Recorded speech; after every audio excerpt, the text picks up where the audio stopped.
Hey, it's Rob. Welcome to Axel's Garage. Well, it's hot as a mother effer up here in New York today, and we've been having a problem with the AC in the Suburban. So it started out, and of course I'm going to give you my long-winded story because that's what I do. It started out a couple years ago when my daughter started driving. She was driving this, the air conditioning quit. Well, we took it over to our local shop, and they darted, could not find the leak at all, recharged it, and said, see what happens. So it was good for anywhere from 2 weeks to a month. In that time frame, it quit working.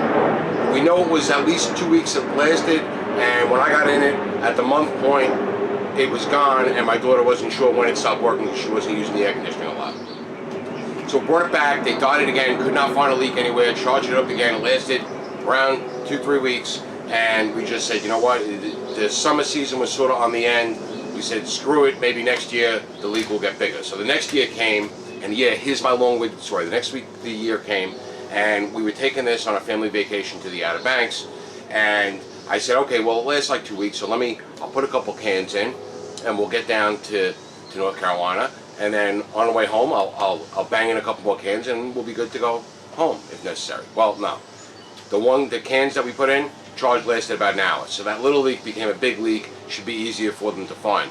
So I took it into the shop last week, and I said, the leak is big now, it's 2 years later, and he dyed it, and it's coming out of the evaporator. So he sends me a text, it's your evaporator, and I said, great. The reason why I said great is because now we knew where the leak was, and he goes, no.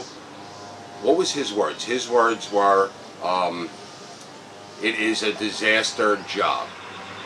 So I looked into it, and a disaster is an understatement because the right way to do the job is probably, I think, like a 10 or a 12-hour book time, and most shops, they tell you it ties up a bay and a mechanic for 2 solid days, and it's a loser on their part because there's no way they could charge the customer that much labor for a $50 to $150 part, depending on what you buy, and we'll get to that a bit later. So to do the job the right way, the center console's got to come out, steering column's got to come out, and the entire dashboard's got to come out. Airbag, glove compartment, radio, air conditioning, everything's got to come out.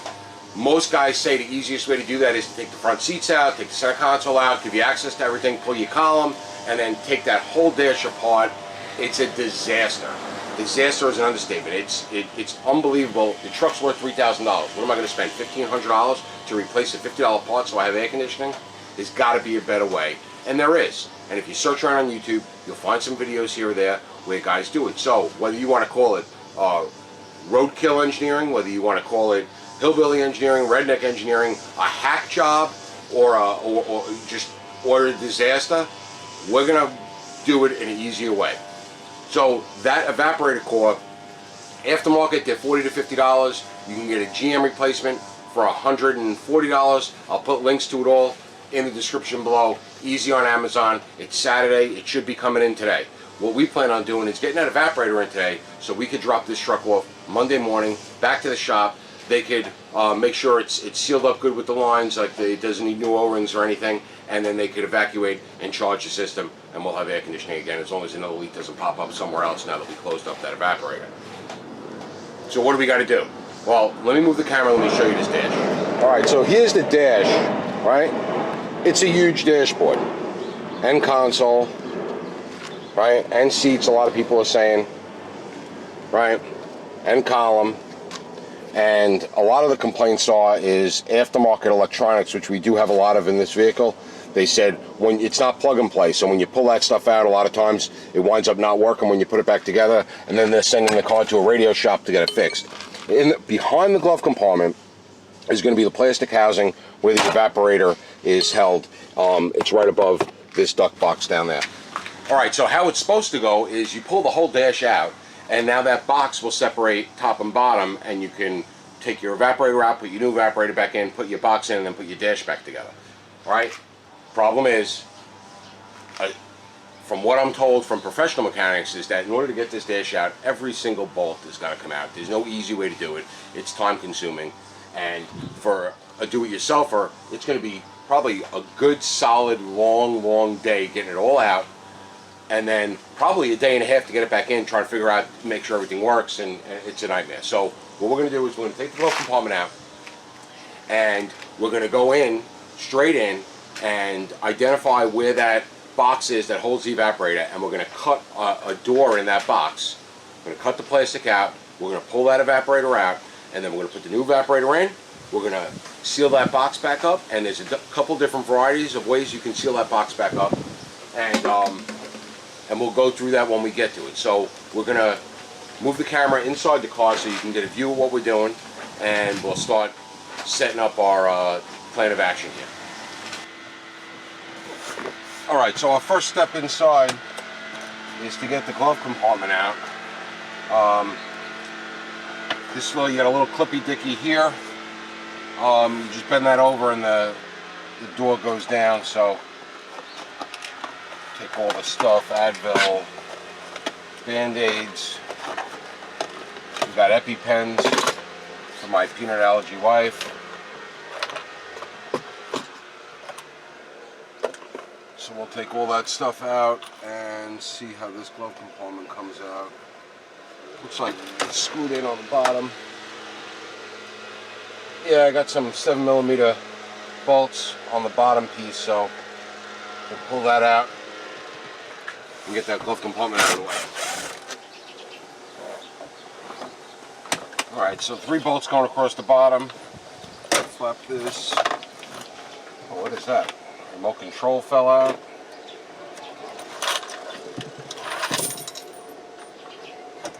Alright, it's still kind of stuck to that bottom plastic. Look at that. There are 2 rivets. 2 rivets right down here. It's kind of odd that it will be riveted in. But there are 2 rivets holding it onto the plastic right here. Here's where the evaporator is, right in this box right here. So we got 2 rivets that we need to drill out to get this glove compartment door out. And you saw all the change and all the shit fall out of the glove compartment when we hung it completely down. Alright, so I started with a 1/8 inch drill bit, and it actually comes out to be an 11/64 to get those rivets out. You can see they're actually stuck on the drill bit. But it was an 11/64 to get those rivets out. And now when you pull the glove compartment down, it's going to come out completely. So just get that up and out of the way. I'm not going to need that till we're done. Alright, so now what we have here is the evaporator is right in this piece right here. This is some kind of plastic cover. We're going to see if we can get that off.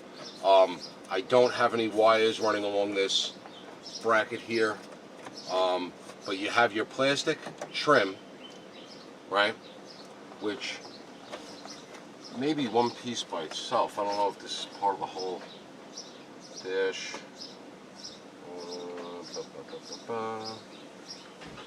No.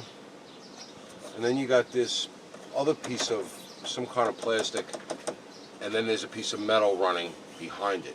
But you have a vertical support here and here, which is giving the integrity of the glove box and the dashboard. So what we're going to do is we're going to cut here, and we're going to cut here. We're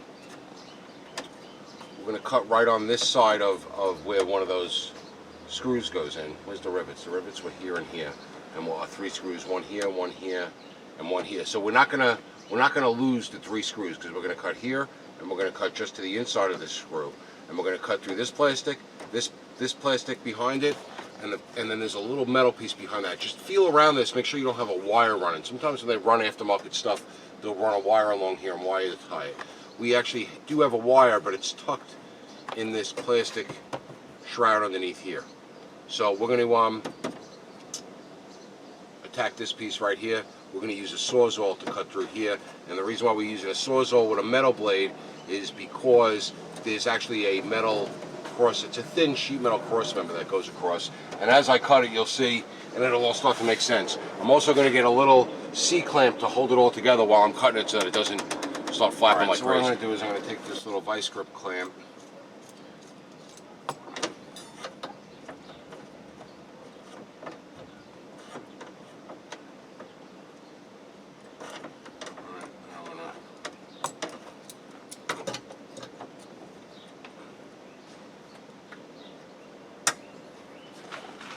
just going to clamp this, and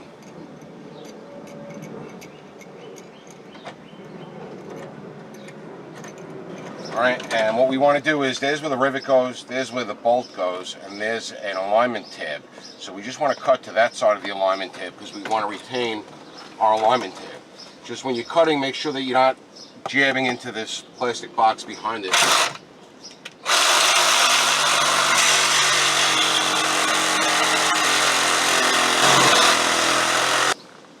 Alright, and we could always trim a little bit more off once we get it all out of the way if need be.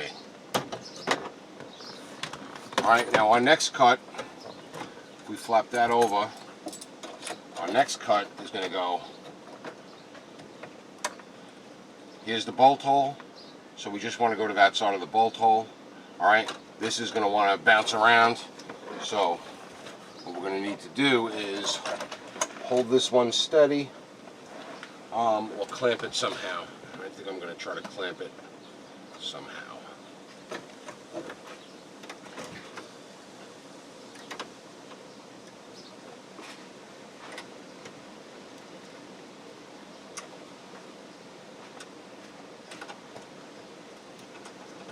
That it's not bouncing around all over the place.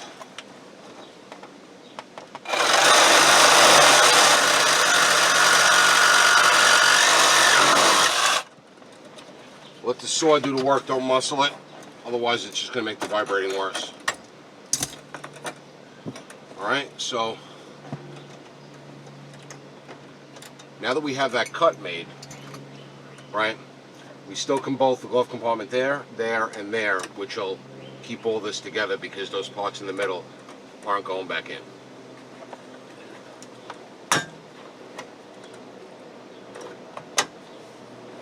Alright, the next step would be to get all of this crap, your tools, whatever fell out of the glove compartment, out of the way so that we can see what we need to do with this cover. I'd like to get this cover out of the way. It'll make cutting our access hole a lot easier. Alright, so below the glove compartment, below the box is this shroud, and there's 3 7mm bolts. That last one all the way behind the center console is really hard to get at. But if you get the other 2 out, you can pop it down and sort of flap it up, and it's going to be out of the way enough to do what we have to do. Alright? I have this wire running. I have no idea what it is. It's probably something for the DVD player, so we just have to be careful we don't wreck it. What we want to do is we want to cut a hole in this box right here. Now, we don't want to cut the bottom out of the box because that's where the condensate drain is, all the way towards the firewall. So the water, the evaporator's in here, the air is blowing through, getting cold when it hits the evaporator, and then going through to your car. So you don't want to damage the bottom part of it. You just want to cut this section out right here. So you got the corner here and the corner here, and you want to cut just inside of the corner, okay? And you want to get down maybe about 1 inch from the bottom. We'll stop 1 inch from the bottom and see what happens. And we want to go all the way pretty much to the top and make a nice opening here, because that's going to be our doorway to the evaporator. Alright, so I'm going to try using a Dremel with a cutting wheel. I've seen people do a Sawzall, but that seems like it's going to be a little jagged. I want to get a nice smooth cut. I think the preferred tool to use here is one of those oscillating cutters if you have one, but I'm going to give it a shot with this.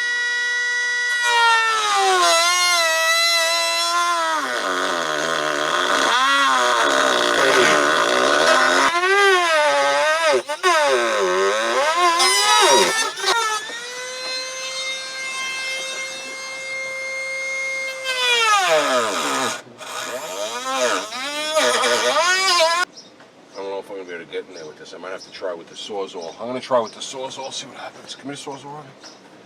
Why? Huh? How are you going to use a Sawzall? No, you don't think so? No, it's going to be too big to like maneuver around.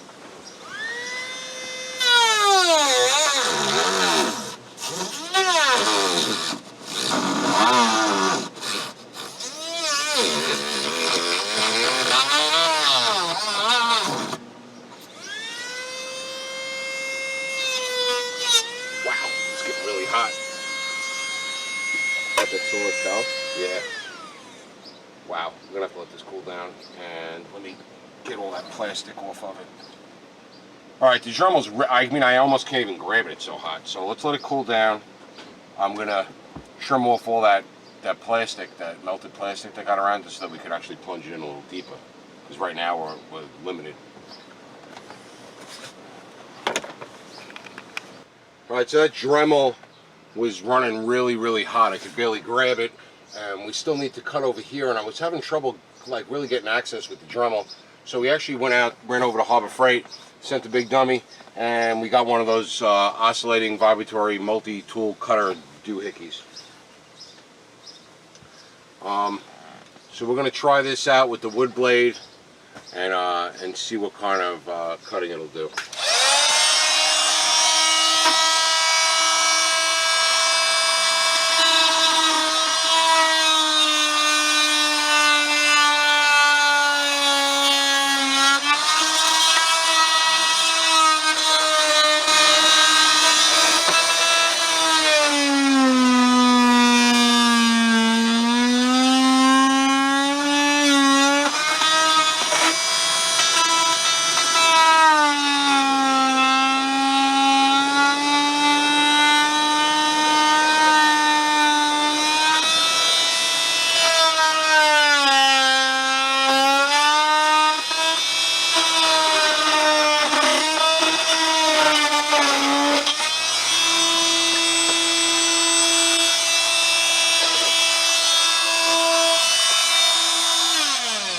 Wow.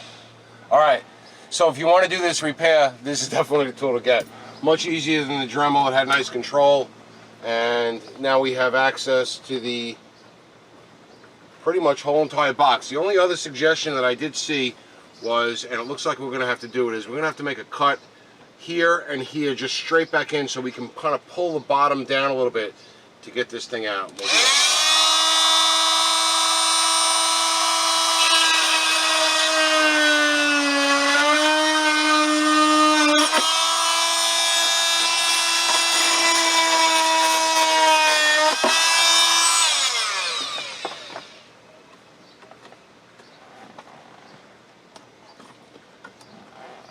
Way or the other. There we go. Good. All right, so on the firewall side, these are the two nuts that we have to take off. These are the two lines that are going into that evaporator. One's the Gazinta, one's the Gazetta. It is a 13 millimeter. Yes, Gazinta and Gazetta is a technical term.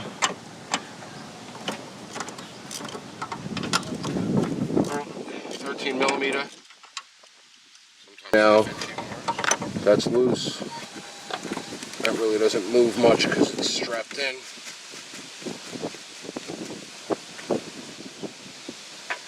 But we should be able to pull it because it's going to come straight out from that side.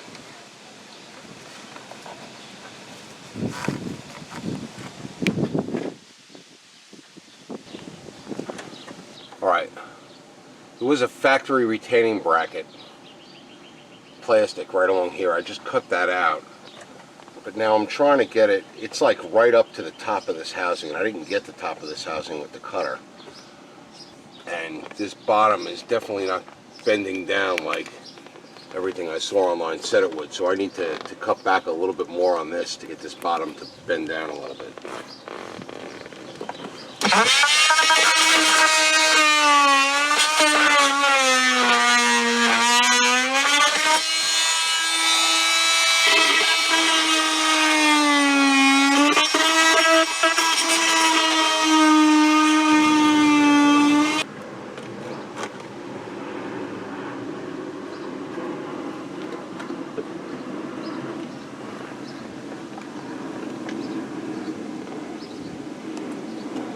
Like a corner.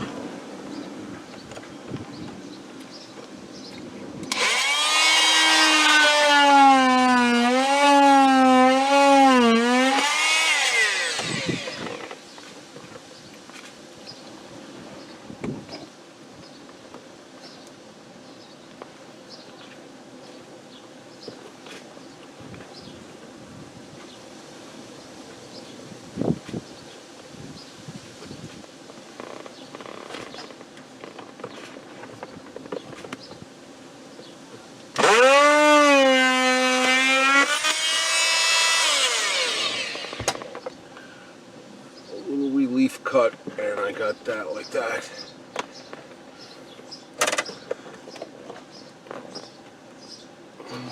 Good? Yeah. Alright, so we made relief cuts down here. We also made relief cuts up top so we could bend the plastic. What I did was I stuck a screwdriver in to the coils to try to pry it and pull it out. And once you got all that,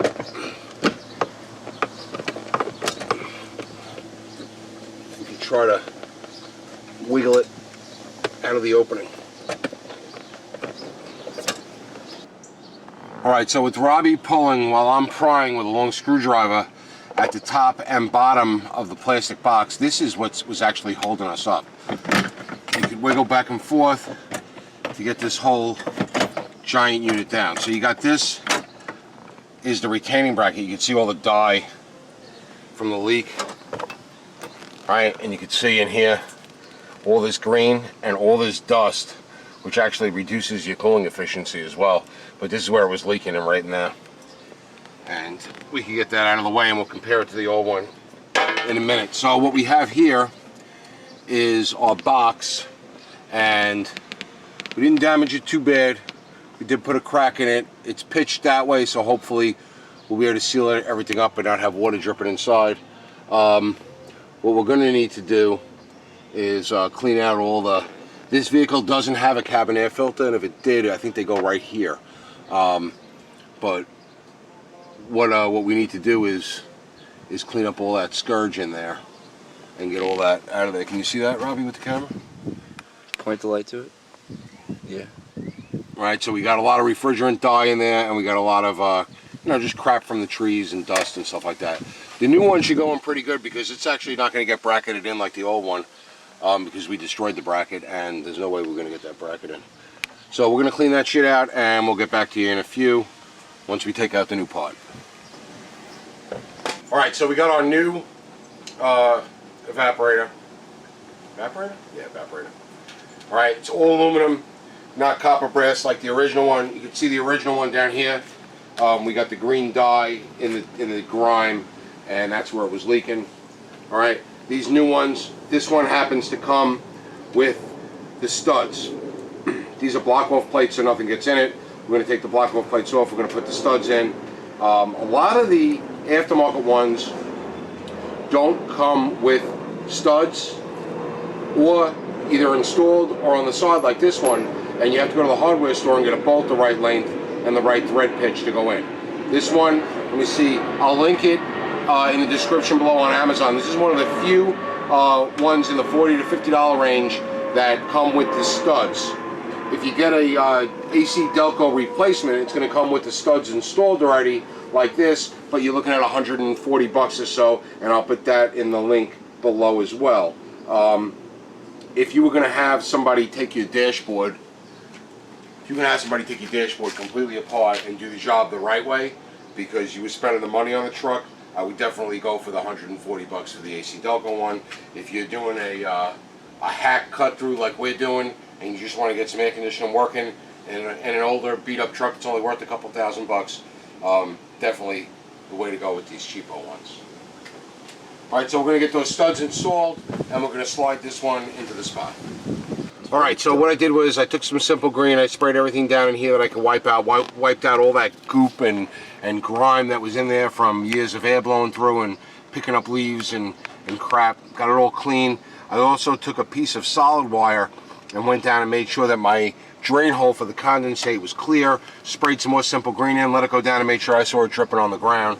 This way, while you're in there, make sure all that's clear. So what we're going to do is this one should just slide in fairly easy, because now we don't have that piece of bracket on there. And you just got to sort of wiggle it and slide it and get it into the right spot.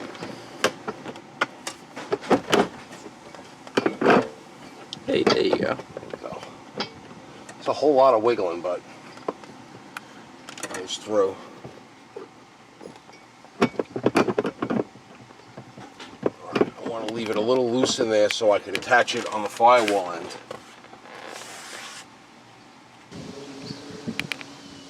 Alright, so we slid it in. Put it into the connections in the engine compartment, tightened it down. It's in its spot. Yeah, it's moving around a little bit, but old car, who cares? Alright, so now we got these pieces that we need to figure out how to get them back. And what we're going to do is, we're going to take them here, we're going to put them in like that. We're going to clean them off first because you got to get the dust off of them in order for the tape to stick.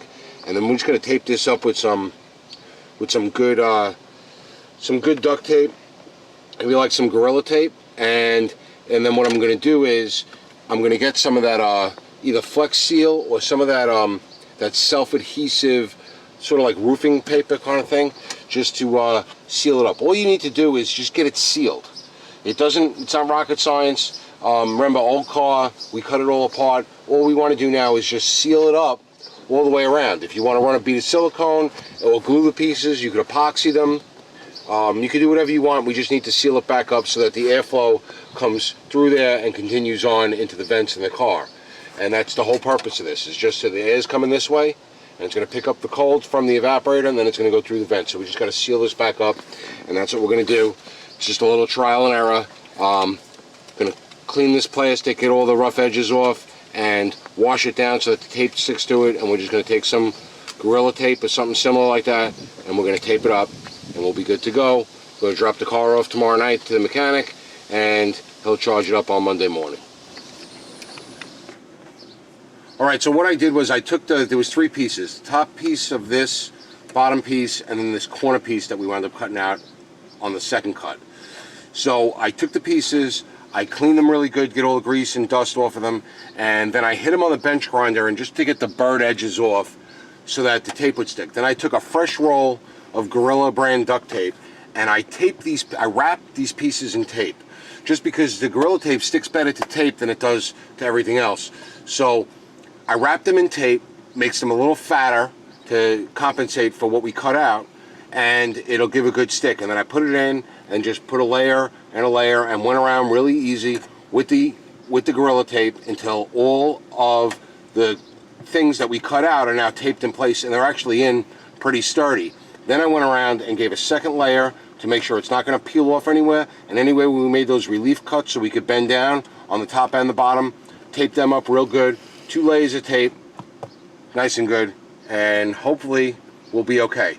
So what I'm going to do now is we're going to start the car up. I'll turn the fan on and see if we have any noticeable leaks. I don't think we're going to have any, believe it or not. I think it worked out pretty good. Alright, so started the car up, put the AC blowing on high, and then just felt around for any leaks. I had one on the very top, so I put nice layer of tape on that, and I had one right over here, and I can't feel any other leaks. So we got good volume of airflow flowing out of the vents. It's not cold because the AC is not charged, but we got a nice volume of air, so we're pretty good. I think we could wrap this up and consider it an easy fix. I'll button it back up and then we'll wrap it up. Alright, so when it's all said and done, put the glove compartment back in, and it's just as strong and rigid as it was originally. So that little section that we cut out that stays out doesn't matter, because the metal mount on the back of the glove compartment where the screws go actually bridge that gap, and it's all back together. Everything's good. We didn't have to take the dash apart. All we had to do is buy a fresh roll of Gorilla Tape and one of those vibratory oscillating whatever cutter things that we bought over at Harbor Freight. Multi-tool. Multi-tool? Multi-tool. Cameraman says multi-tool. So 20 bucks for the tool, 9 bucks for blades, with a 20% coupon this weekend at Harbor Freight. Did you use the coupon? Yes, and I used that you're a member or part of their whatever, so we got $4 off. $4 off. All right, good. So we got that off. Bought a roll of duct tape. How much was the duct tape? $12. $12 for, wow, holy shit, $12 for a roll of Gorilla Tape. Okay, so we got the Gorilla Tape and a couple hours. If I had to do it again on another vehicle and cut it out, we'd know to make that cut a little bit wider. We'd know that the bracket holding the thing in is going to give us a little bit of a hard time, and it would go probably half the time that it took on this one. But I'm happy. Everything's sealed up. I got good airflow going through it, and we're going to drop it off tomorrow night at the shop so that Monday he can charge it up and we can use this thing and have some AC. So that's it today from Axel's Garage. It was a real down and dirty way to do an expensive repair, make it a cheap repair on an old truck with a lot of miles, where we're not looking to put $1,500 into a truck to get the air conditioning working over a $50 part.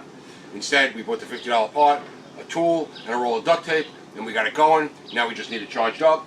Perfect, right? It's sort of like it's a little backwoods kind of. I know people are gonna call me a hillbilly, hack, whatever it might be. They call me the northern hillbilly. Read the comments. I'm not a hillbilly, even though hillbillies are my favorite kind of people because they eat my favorite kind of food. Anyway, that's it. The Big Dummy learned how to do an evaporator, right, Big Dummy? All right. People are saying that I shouldn't call him Big Dummy. That it's a derogatory term. It's a term of endearment with us. It really is.